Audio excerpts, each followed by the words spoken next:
Você já sentiu em algum momento da sua vida como se algo fosse tão importante para você que ele dominasse toda a sua rotina, todo o seu tempo e toda a sua vontade?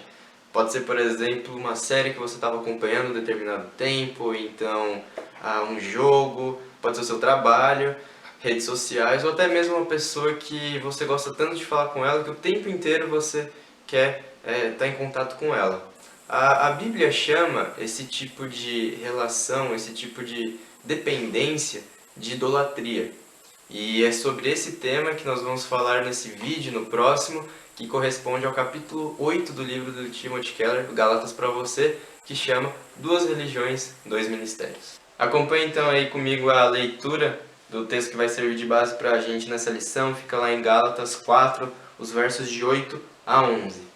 Diz assim então: Antes, quando vocês não conheciam a Deus, eram escravos daqueles que por natureza não são deuses. Mas agora, conhecendo a Deus, ou melhor, sendo por Ele conhecidos, como é que estão voltando aqueles mesmos princípios elementares, fracos e sem poder? Querem ser escravizados por eles outra vez? Vocês estão observando dias especiais, meses, ocasiões específicas e anos. Temo que os meus esforços por vocês tenham sido inúteis. Você viu que eu comecei esse vídeo falando que o tema principal dele era sobre idolatria, né? Talvez isso tenha ficado um pouco mais explícito para você na leitura desses versos, onde a gente consegue perceber a preocupação que o apóstolo Paulo tinha referente a esse tema com o pessoal ali da Galácia, né? Ele começa no verso 8 lembrando aqueles irmãos dos tempos onde eles não eram cristãos, dizendo que naquele tempo de pagão deles, eles eram sujeitos, eles eram escravos àquelas coisas que por natureza não eram deuses. E o que quer dizer com isso, né? Em um primeiro lugar, ele está querendo mostrar para nós que o ser humano, por natureza, ele é idólatra. O ser humano, por natureza, ele tem a necessidade de se apegar a algo ou alguém para tentar deixar a sua vida um pouco mais leve ou para fazer com que a sua vida tenha um pouco mais de sentido, ganhe algum tipo de propósito. Geralmente, esses ídolos, eles se apresentam como aquilo que ganha prioridade na sua vida, ele ganha o primeiro lugar e é aquilo que preenche o seu coração como um todo. Pode ser, por exemplo, jogos, filmes, séries, dinheiro, filhos, marido, mulher, parentes, pai, coisa do tipo.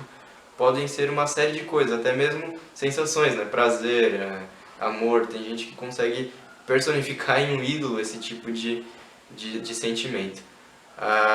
O mundo ele não se refere a esse tipo de evento, né, essa sensação como idolatria, mas é muito perceptível, né? A gente vê, por exemplo, pessoas que chamam isso de imersão no fantástico, no maravilhoso, que é quando a pessoa ela começa a assistir tanto filme ou tanta série que ela encontra um prazer em projetar a sua vida, a sua realidade naqueles momentos, de tal forma que ela se sente em casa, digamos assim, né? Onde quando ela está vendo algum filme ela consegue se sentir abraçada, ela consegue se sentir em paz, ela consegue se sentir como se a sua vida fosse daquele jeito. E Paulo está lembrando aquelas pessoas que naquele tempo onde eles não conheciam Deus, eles sim tinham ídolos, eles sim eram escravos de algumas coisas. Naquela época muito comum, o pessoal da Galácia, eles eram muito adoradores das religiões gregas da época, né? Então tinha os templos lá de Diana, que Paulo até menciona em Atos, né? Não era exatamente na mesma região, mas era algo bem comum da época, esse tipo de religião. Os próprios deuses que nós conhecemos da mitologia, né? Tipo Poseidon, Zeus e por aí vai, eles eram pessoas que criam naquilo, criam nas festividades, nos eventos anuais que aquelas religiões pregavam e coisa do tipo, e tudo isso fazia com que eles se apegassem a uma espécie de idolatria, né? Então, o povo daquela época, os Gálatas, antes de terem o momento da sua conversão, antes de terem o ministério de Paulo nas suas vidas, eles eram escravos não só a esse tipo de adoração pagã grega, mas também aquela adoração pagã proveniente do judaísmo que a gente já viu lá nas lições anteriores, né? Daqueles falsos mestres que queriam pregar a lei de Moisés para aqueles que estavam começando a flertar, digamos assim, com o cristianismo e queriam mudar de vida e por aí vai. Então a vida do pessoal da Galácia ela era imersa em escravidão e idolatria, né?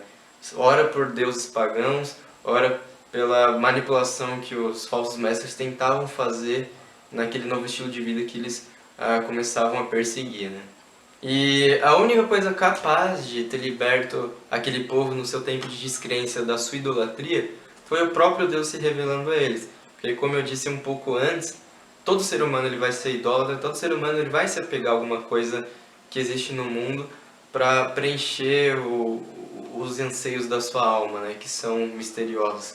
E, como eu disse, aquele povo ele preenchia isso com tudo aquilo que a religião pagã grega pregava na época, ou com o que os falsos mestres estavam ensinando os judaizantes, né?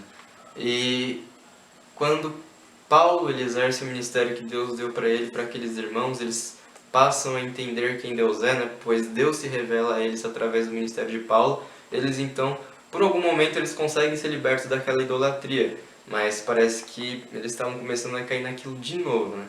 É interessante notar que Paulo ele diz que não é por causa que eles conheciam a Deus, né? Mas porque Deus se fazia conhecido, né? Deus fazia ele conhecido. Eu lembro que a gente comentou muito sobre isso nas aulas de soterologia, quando a gente viu alguns temas de teologia, né? E uma das coisas que a gente percebe é que é impossível para o ser humano ele conhecer a Deus por si só, por conta própria, né? É impossível que nós chegamos ao conhecimento de quem Deus é porque nós queremos ou porque a gente estuda e por coisa do tipo. As únicas maneiras que existem da gente conhecer a Deus é através dele mesmo se revelando. A gente sabe que ele se revela, por exemplo, através da Bíblia para nós, ele se revela de uma maneira um pouco mais geral, através de toda a criação, ele se revelou naquilo que Jesus Cristo fez aqui na Terra. Então, através de todas essas formas, é possível que nós chegamos ao conhecimento de Deus, e então ele passe a tomar o lugar principal na nossa vida que outrora era preenchido por coisas que não eram deuses, assim como os Gálatas, né? E talvez, se você se converter um pouco mais tarde, você talvez lembre o que na sua época de conversão, durante a sua juventude, no início da sua adolescência, talvez, aquilo que fazia mais sentido, aquilo que era prioridade para você. E que, de repente, quando você veio a conhecer a Cristo, passou a ser o próprio amor de Deus. E não tinha algo de estranho acontecendo aqui, né? Porque Paulo ele começa lá no verso 8 dizendo que essa prática da idolatria ela era comum aos Gálatas nos tempos de paganismo dele, né? Nos tempos de descrença. Mas agora no verso 9 ele fala que mesmo após conhecendo a Deus, né? Ou melhor, Deus se fazendo conhecer, Deus tendo se revelado a eles, alguns continuavam presos a esse tipo de idolatria, esse tipo de relacionamento. E a gente sabe que a palavra conhecer tem um sentido muito mais profundo que simplesmente você ser familiarizado com alguém, né? Quer dizer que um relacionamento pessoal, um relacionamento íntimo entre duas pessoas. Mesmo com esse tipo de relação junto a Deus, alguns ainda ficavam presos à idolatria. A PCB ela tem uma definição de idolatria que é que quando surge um ídolo no coração é tudo aquilo que você está disposto a pecar para você ter ou para você conseguir. Então, por exemplo, você quer muito uma promoção, você está disposto a abrir mão daquilo que a Bíblia fala, do que o cristianismo defende como verdade, só para você atingir esse objetivo. Ou então você quer tanto namorar com alguém que não é cristão, que você ignora simplesmente tudo aquilo que a Bíblia ensina, ignora o conselho dos líderes, dos pais, dos pastores e por aí vai, só para você ter o relacionamento que você tanto deseja. Ou seja, a idolatria na vida do cristão, ele se demonstra de quando você deseja tanto algo, quando a sua vontade ela é tão incontrolável que você simplesmente abre mão daquilo que Deus quer, daquilo que você sabe que é certo, daquilo que a Bíblia prega, só para você ter o seu eu satisfeito. E isso estava acontecendo de alguma maneira com o pessoal daquela região. E a pergunta que Paulo faz ao pessoal daquela igreja é: vocês estão querendo ser escravizados de novo? Vocês estão querendo mais uma vez serem escravos? Porque justamente quando eles foram libertos de toda aquela idolatria pagã que eles praticavam antes de sua conversão, agora, com a sua conversão, eles estavam voltando de novo, né, a atos de idolatria, né? Eles estavam de novo querendo usurpar o lugar de Deus no coração deles com, de novo, coisas de idolatria, né? Legalismo. A palavra certa é de novo com legalismo.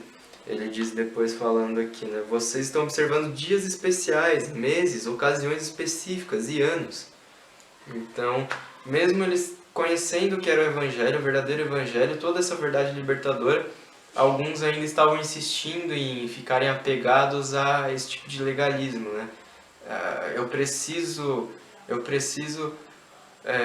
me dedicar a certos eventos anuais, preciso me dedicar a certas práticas humanas para garantir a minha salvação. E a idolatria deles nesse sentido era muito mais profunda, né? Eles não só estavam ignorando tudo aquilo que eles tinham aprendido do verdadeiro evangelho para se apegar a algo que na consciência deles talvez fazia um pouco mais sentido para a sua salvação, como eles estavam também simplesmente jogando no lixo tudo aquilo que o apóstolo Paulo tinha investido tanto tempo por eles, né? Tanto que Paulo termina esse trecho, né? 11 dizendo: temo que os meus esforços por vocês tenham sido em vão. Porque, pensa só comigo, né? Se tudo aquilo que a gente viu até agora de Gálatas, Paulo ali insiste tanto em falar sobre o verdadeiro evangelho, imagine o quanto ele não deve ter falado pessoalmente para aquela igreja. Mas parece que mesmo assim alguns ainda estavam preferindo voltar ao jogo da escravidão, à idolatria, do que se entregar ao verdadeiro evangelho libertador. E nos próximos versos, que vão ser destinados a outra aula, a gente vai ver um pouco de como Paulo ele consegue mostrar o caminho para eles se livrarem daquilo, né? Para eles finalmente se desraigarem dos ídolos, da idolatria, de tudo esses eventos pagãos, de toda isso que os humanos tinham criado e falavam que colaboravam para a salvação, e rumar à verdadeira liberdade que o Evangelho oferece, né? Sair de todo esse legalismo para viver o verdadeiro Evangelho como tem que ser vivido. E a grande aplicação que fica dessa aula então para você é cuidado com a idolatria, porque ela é muito mais sutil do que parece. E algum dia na sua vida você já foi escravo, você já foi prisioneiro de tudo aquilo que não era Deus. E finalmente, quando você pode se converter, você agora tem acesso à liberdade, você tem acesso a um relacionamento com Deus e a uma graça verdadeira. Então, deixe que só Deus ocupe esse primeiro lugar na sua vida e esqueça tudo mais, porque somente Ele pode completar e fazer com que a sua vida tenha mais sentido, ainda mais nesses tempos difíceis que nós estamos vivendo, né?